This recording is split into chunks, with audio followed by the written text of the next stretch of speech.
Comienza En torno al Catecismo.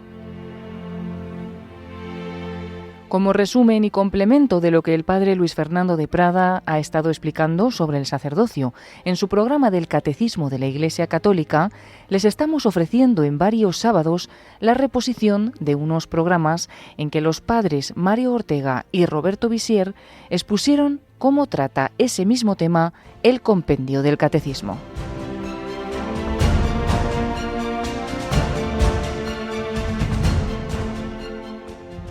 Bienvenidos seáis a una nueva edición del programa Compendio del Catecismo. Un saludo del que os habla vuestro hermano y amigo Mario Ortega. Ya hemos hablado en otras ocasiones del beato Manuel González, el obispo de los Sagrarios Abandonados, que así se le conoce por su gran amor a la Eucaristía y por el empeño que puso en hacer que Jesús en el Sagrario fuera el centro de la devoción y de la vida de sus diocesanos, primero en Málaga y luego en Palencia, durante la primera mitad del siglo pasado.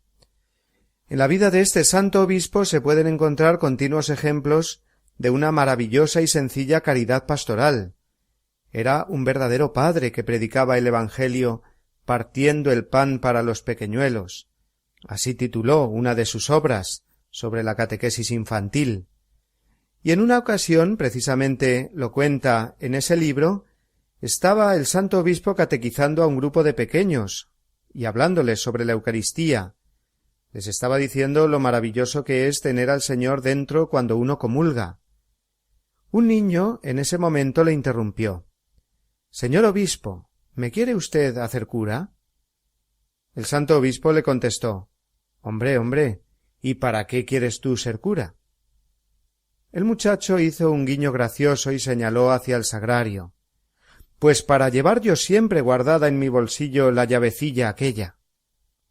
«¿Cuál? ¿La del sagrario?», le contestó el obispo. «¿Y para qué quieres tú llevar esa llave?» «¿Que para qué?», contestó el niño. «Pues para ser yo el amo del Señor Jesús. ¿Y para qué querría yo que me tocara entonces la lotería ya ni nada?». Esta es una de las anécdotas que se encuentra en este libro, y aconsejo vivamente una vez más leer las obras del beato Manuel González. Esta en concreto, partiendo el pan para los pequeñuelos, es además muy divertida, como veis, porque escribe todas esas anécdotas con los niños. El secreto del éxito pastoral del obispo Manuel González estaba sin duda en su unión con el Señor en la Eucaristía. Sabía muy bien que él es el principal, el amo, como le gustaba llamarle. Don Manuel González ejerció su ministerio episcopal con la conciencia bien clara y bien gozosa de que es Jesús quien salva a través del ministerio sagrado. Cuando se iba a dormir y se quitaba el pectoral de obispo, se lo ponía a una imagen del corazón de Jesús que tenía junto a la cama, diciéndole: «Ahora el obispo eres tú».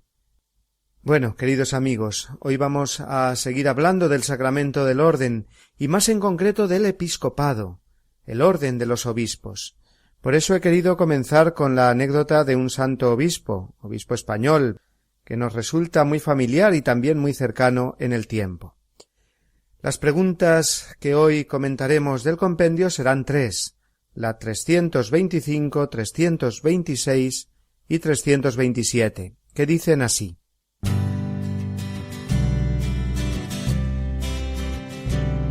¿De cuántos grados se compone el sacramento del orden?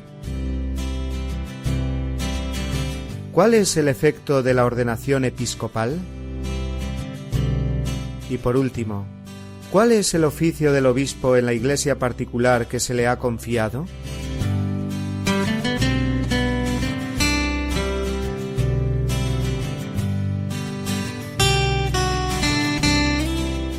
Iremos comentando cada pregunta del compendio referida al sacramento del orden desde la liturgia del sacramento, es decir, tratando de explicar el significado de los signos litúrgicos y de las oraciones. La liturgia siempre nos lleva a la fe, porque entender bien el significado de lo que celebramos nos lleva a vivir mejor aquello en que creemos. Como dice aquella famosa y antiquísima frase que ya hemos citado muchas veces, lex orandi, lex credendi. El sacramento del orden tiene la peculiaridad de tener 3 grados, como nos enseña ahora el número 325. Escuchémoslo. ¿De cuántos grados se compone el sacramento del orden? El sacramento del orden se compone de 3 grados que son insustituibles para la estructura orgánica de la Iglesia: el episcopado, el presbiterado y el diaconado.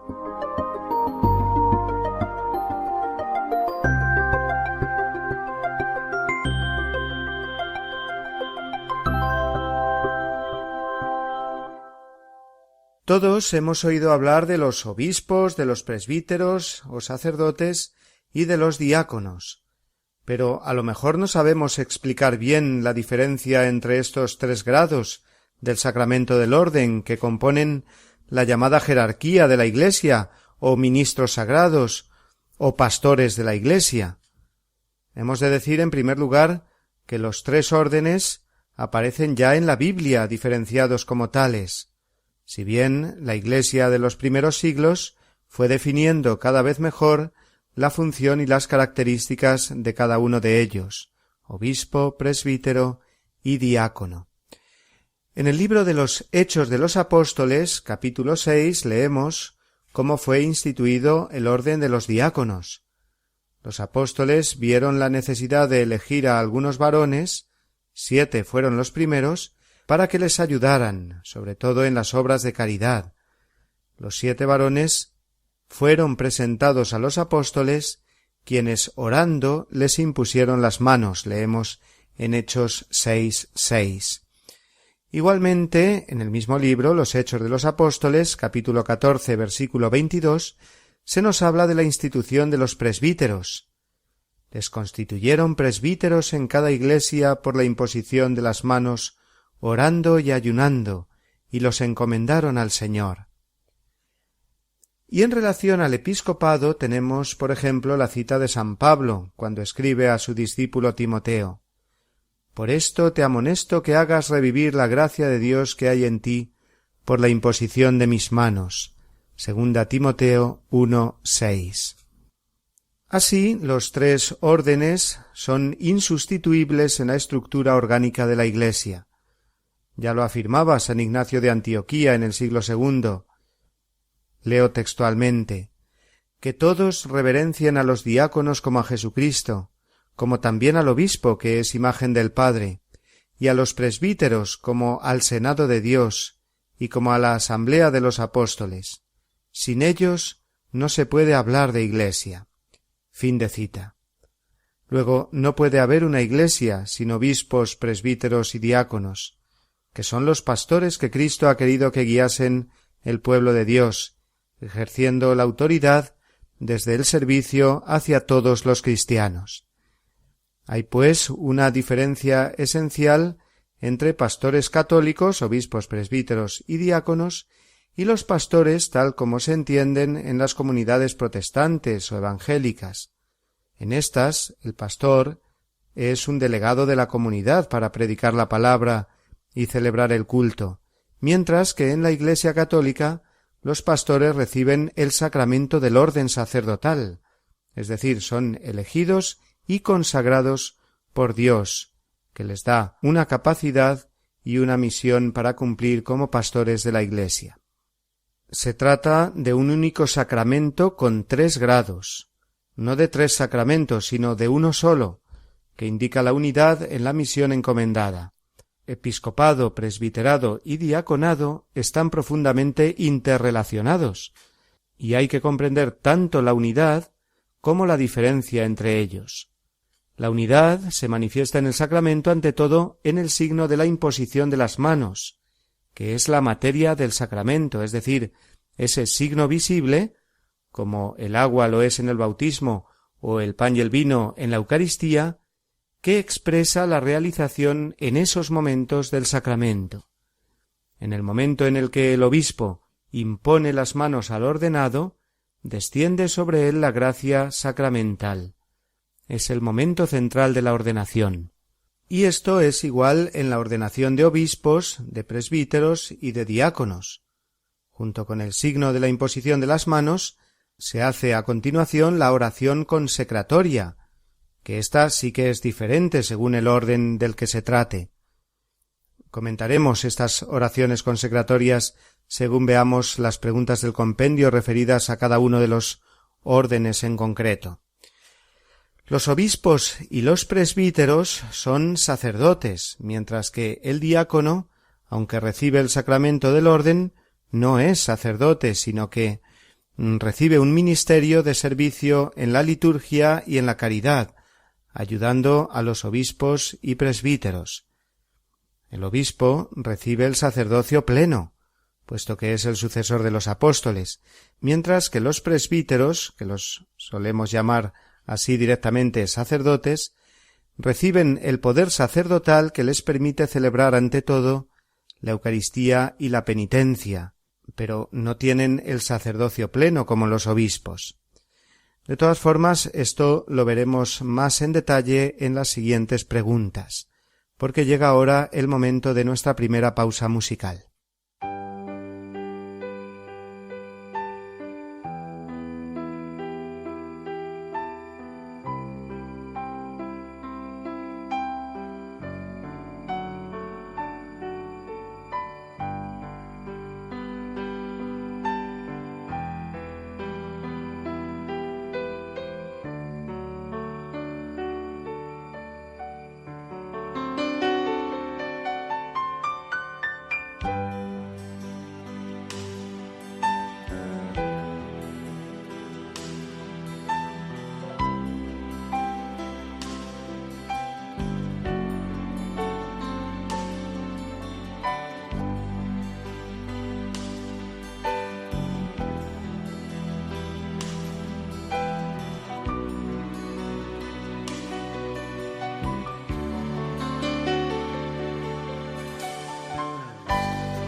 Recordamos a nuestros oyentes que estamos comentando los números del compendio referentes al sacramento del orden. Después de ver que tiene 3 grados, vamos con el primero de ellos, el episcopado, los obispos. Hablaremos en primer lugar, gracias a la pregunta 326, de los efectos de la ordenación episcopal, y lo haremos mediante un repaso al ritual del sacramento. ¿Cuál es el efecto de la ordenación episcopal? La ordenación episcopal da la plenitud del sacramento del orden, hace al obispo legítimo sucesor de los apóstoles, lo constituye miembro del colegio episcopal, compartiendo con el Papa y los demás obispos la solicitud por todas las iglesias, y le confiere los oficios de enseñar, santificar y gobernar.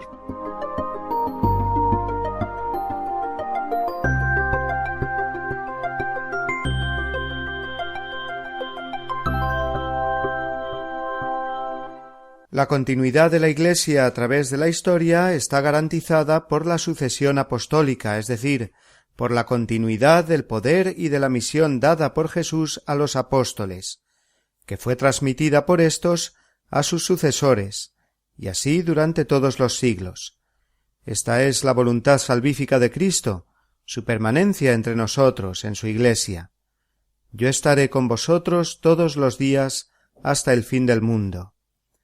Y lo está por medio de sus pastores, a quienes unge con el Espíritu Santo y les dice como a Pedro: apacienta a mis ovejas. Efectivamente, los obispos son los sucesores de los apóstoles, y han recibido de Cristo la plenitud del sacramento del orden.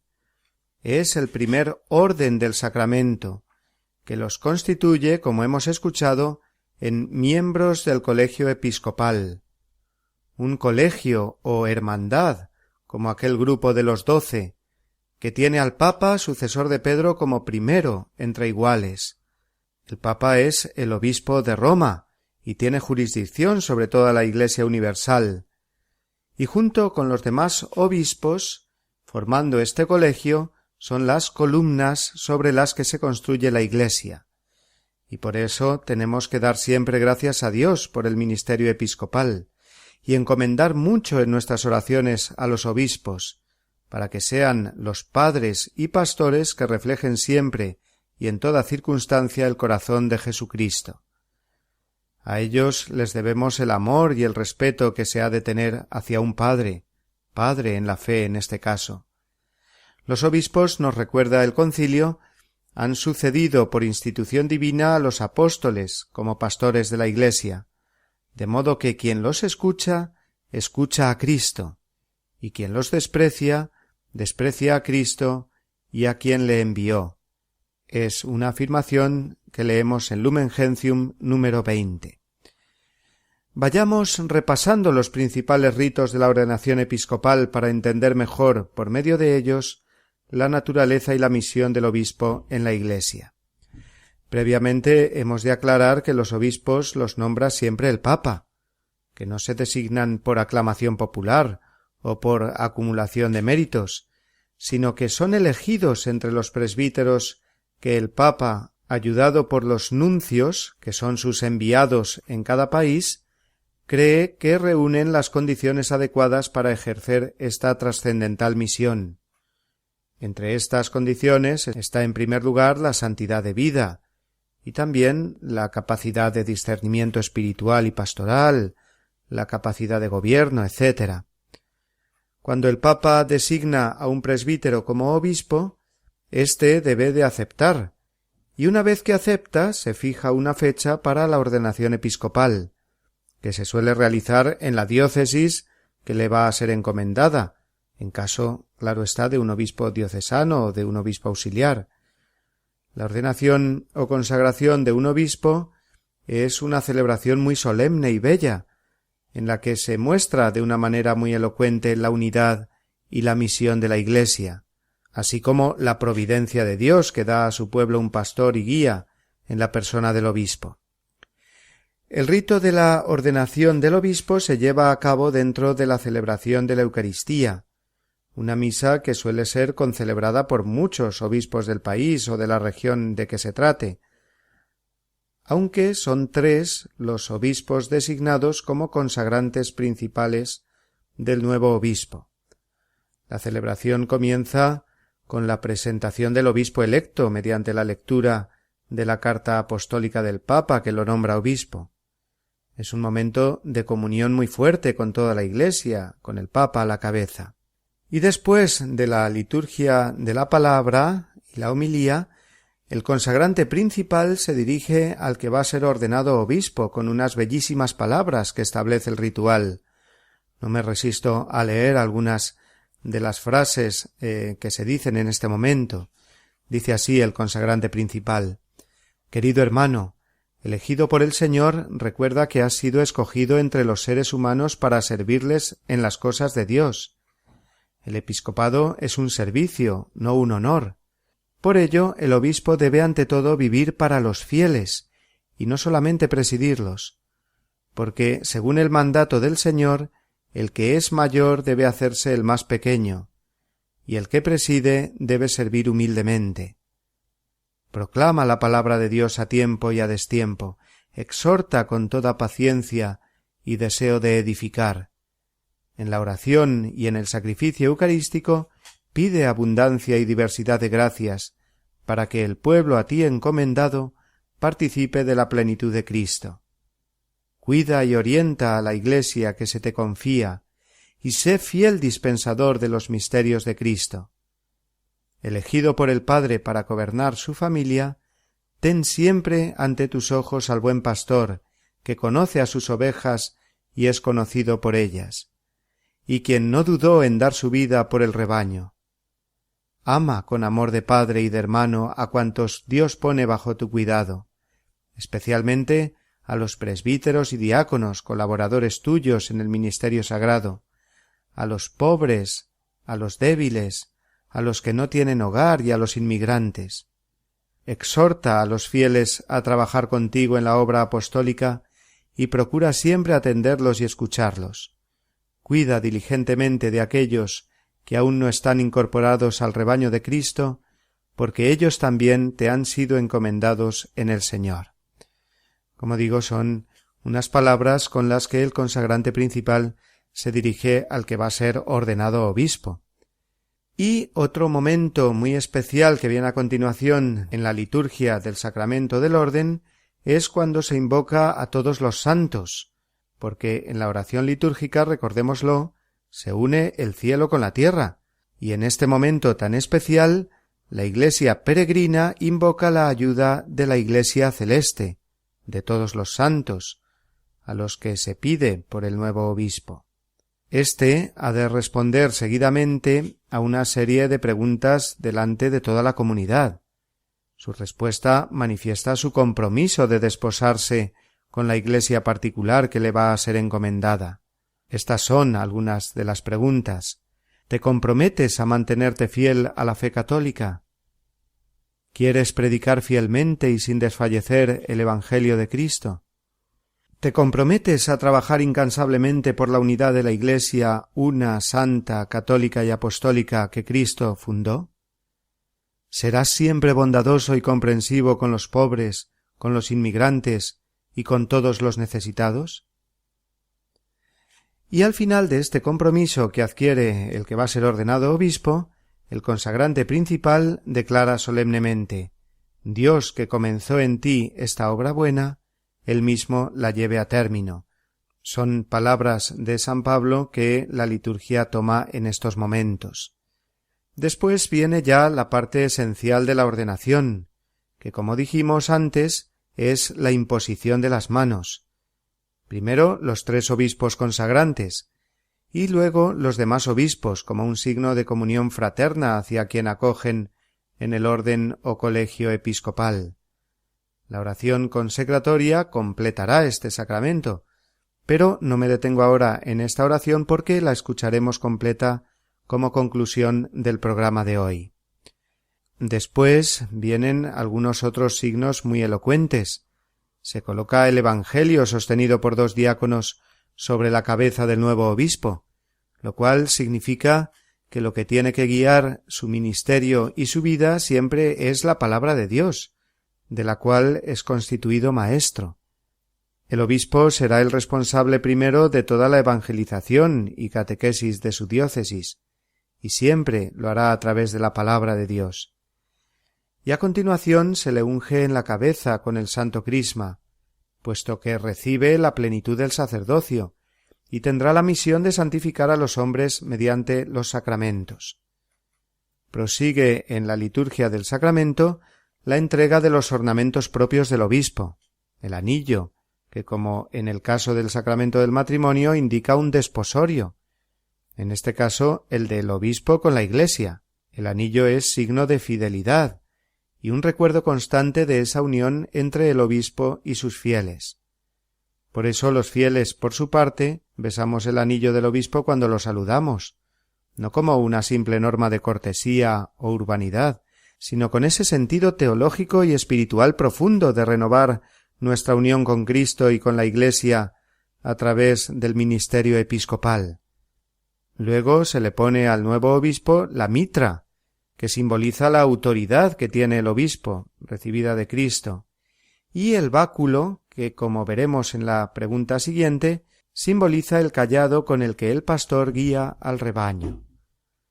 Finalmente, el nuevo obispo ocupa la cátedra, que es la sede principal de la catedral, y simboliza el lugar desde donde el obispo, como maestro de la fe, enseñará el Evangelio de Cristo y la doctrina de la Iglesia.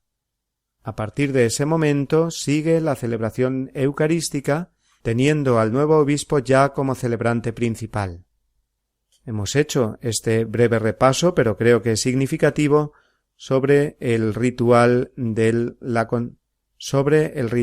la ordenación episcopal.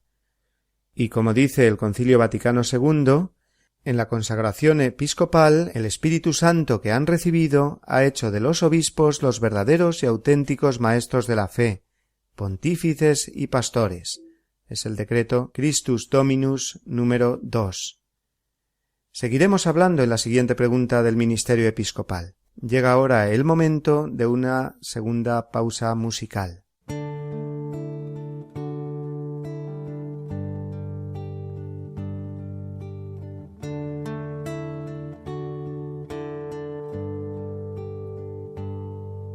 Me consagro a ti, Señor. Me consagro a ti, Señor. Quiero ser ofrenda ante tu altar. Me consagro a ti, Señor. Me consagro a ti, Señor. Me consagro a ti, Señor.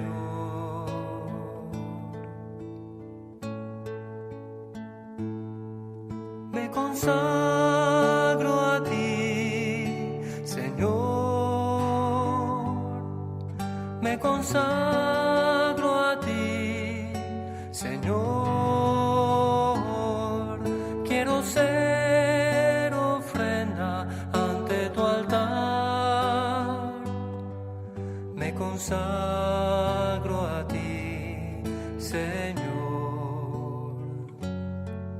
Me consagro a ti, Señor. Me consagro a ti, Señor.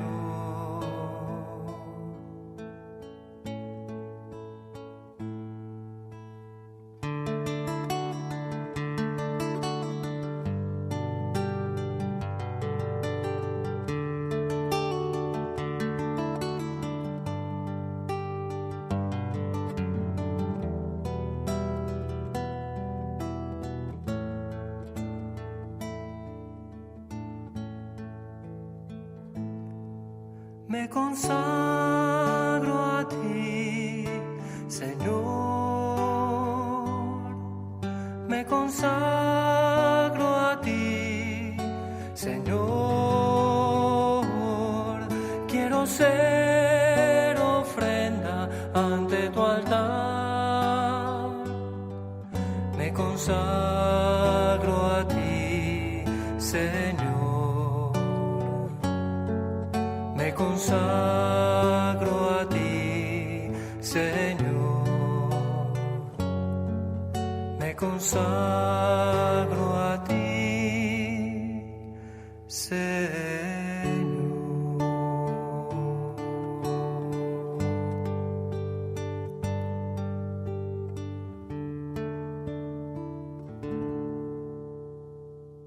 El obispo, sucesor de los apóstoles, es vicario de Cristo y tiene el oficio pastoral de la iglesia particular que le ha sido confiada. Así nos lo explica la última pregunta del compendio que veremos hoy, la número 327. ¿Cuál es el oficio del obispo en la iglesia particular que se le ha confiado? El obispo a quien se confía una iglesia particular es el principio visible y el fundamento de la unidad de esa iglesia, en la cual desempeña, como vicario de Cristo, el oficio pastoral ayudado por sus presbíteros y diáconos.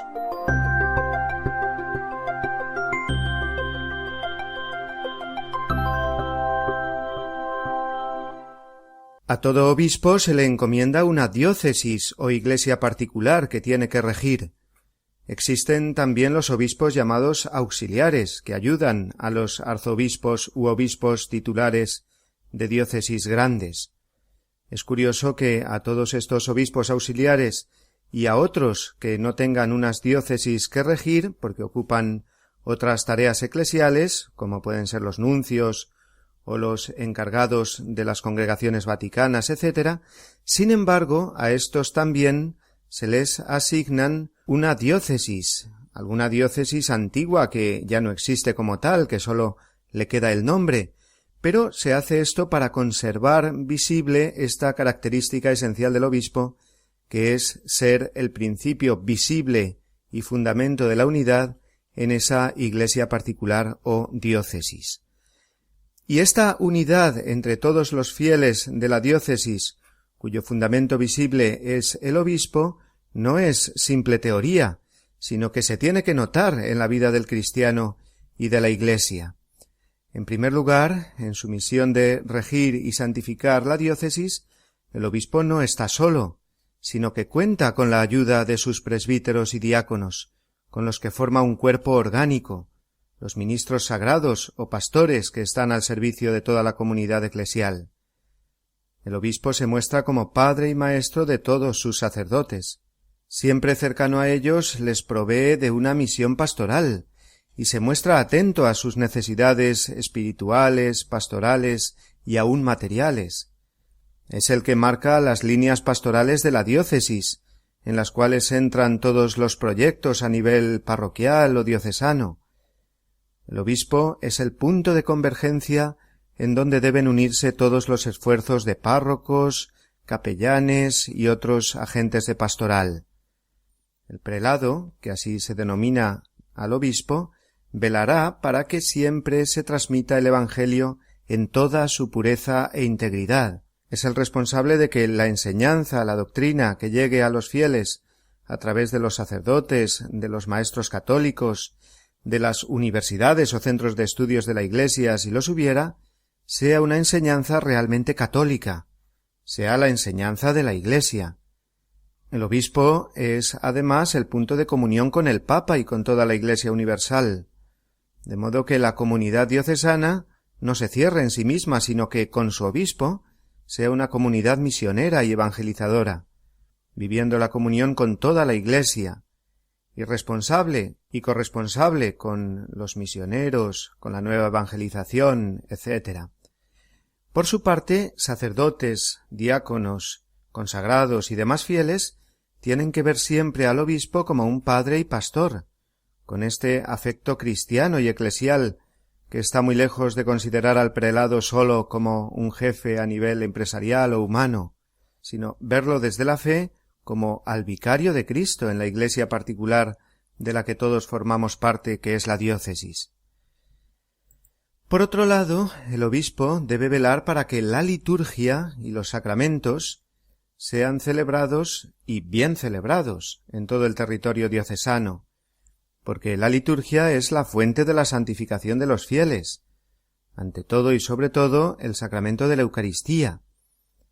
La liturgia, los sacramentos son un tesoro que Dios ha puesto en nuestras manos, sobre todo en manos de los pastores de la Iglesia, siendo el obispo el principal responsable en su diócesis. Tenemos que cuidar todos este tesoro y ser muy fieles a lo que sabemos que no es nuestro, pero sí para nosotros, para nuestra santificación. Los sacramentos son de Cristo y de la Iglesia, y las normas litúrgicas, cuyo cumplimiento fiel el obispo enseña y recuerda a sacerdotes y fieles, están para salvaguardar el carácter sagrado de la liturgia, y para que realmente resulte la liturgia cercana a los fieles, porque nada hay más cercano que Dios mismo.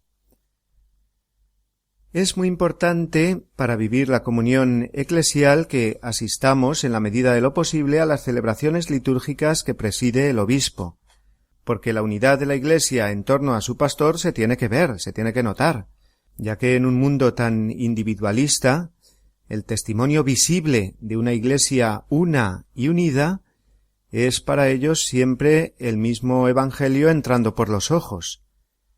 Hay celebraciones especialmente importantes presididas por el obispo, por ejemplo, la misa crismal del Jueves Santo o las ordenaciones sacerdotales o diaconales. Son normalmente grandes concelebraciones del obispo con su presbiterio, un signo de la unidad en la liturgia, que es la muestra de la unidad en la fe y el fundamento a su vez de la unidad en la caridad. También para los fieles son especialmente importantes las visitas pastorales que el obispo realiza a su parroquia o a su pueblo, o cuando va a administrar el sacramento de la confirmación. Son eventos que se preparan con gran esmero y alegría, pero son ante todo, como decíamos, momentos de especial e intensa vivencia de la comunión eclesial.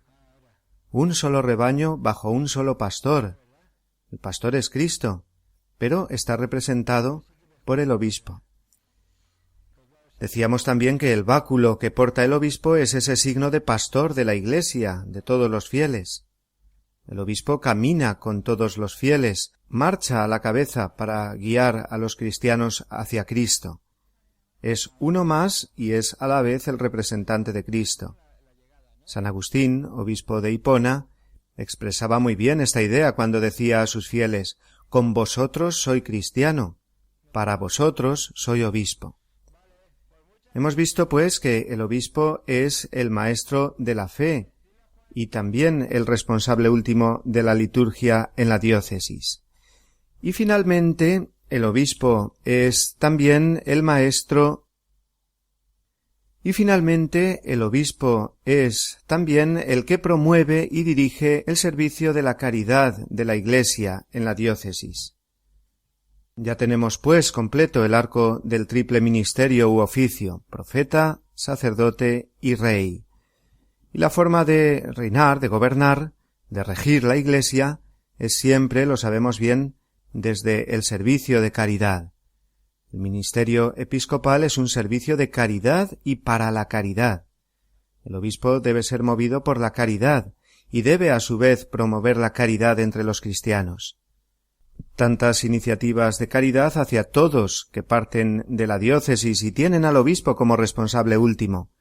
Obras de caridad, especialmente dirigidas hacia los más necesitados, los enfermos, los pobres, los inmigrantes, los desvalidos.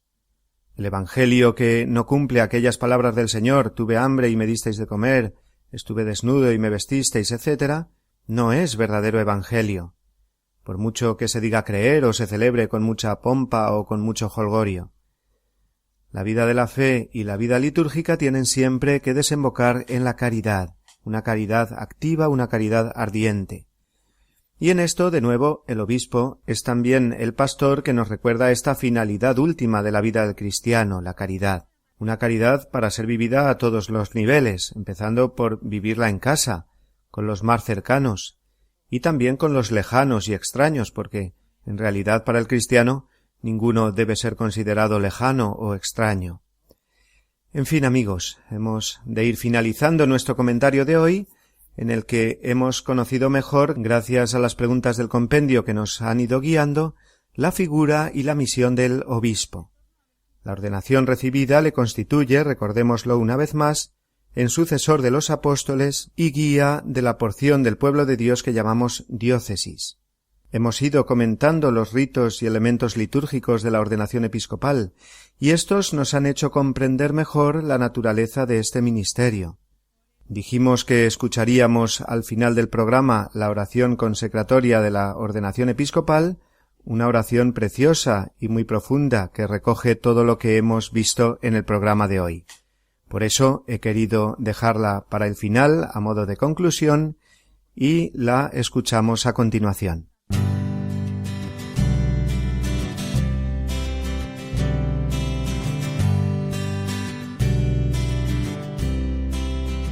Dios y Padre de nuestro Señor Jesucristo, Padre de misericordia y Dios de todo consuelo, que habitas en el cielo y te fijas en los humildes, que lo conoces todo antes de que exista. Tú estableciste principios en tu Iglesia con tu palabra. Desde el inicio tú elegiste al linaje de Abraham, nombraste sacerdotes y no dejaste sin ministros tu santuario, pues desde el comienzo del mundo te agrada ser glorificado por tus elegidos. Infunde ahora sobre este tu elegido la unción de tu Espíritu Santo, y llénalo con la fuerza que de ti procede. Otórgale el espíritu de servicio y de guía que diste a tu amado Hijo Jesucristo y que Él comunicó a los santos apóstoles, para que en cada lugar, a través de todo el orbe, fuera establecida tu Iglesia como sacramento universal de salvación, para gloria y alabanza incesante de tu nombre. Padre Santo, tú que conoces los corazones, concede a este servidor tuyo, a quien elegiste como obispo, que sea un buen pastor de tu santa grey, y ejercite ante ti el sumo sacerdocio, sirviéndote sin tacha día y noche. Que atraiga tu favor sobre tu pueblo y ofrezca los dones de tu santa Iglesia. Que por la unción del Espíritu Santo que recibe como sumo sacerdote y según tu mandato, tenga el poder de perdonar pecados, que distribuya los ministerios y los oficios según tu voluntad, y desate todo vínculo conforme al poder que diste a los apóstoles. Que por la mansedumbre y la pureza de su corazón te sea grata su vida como sacrificio de suave olor, por medio de tu Hijo Jesucristo, por quien recibes la gloria, el honor y el poder, con el Espíritu, en la Santa Iglesia, ahora y por todos los siglos.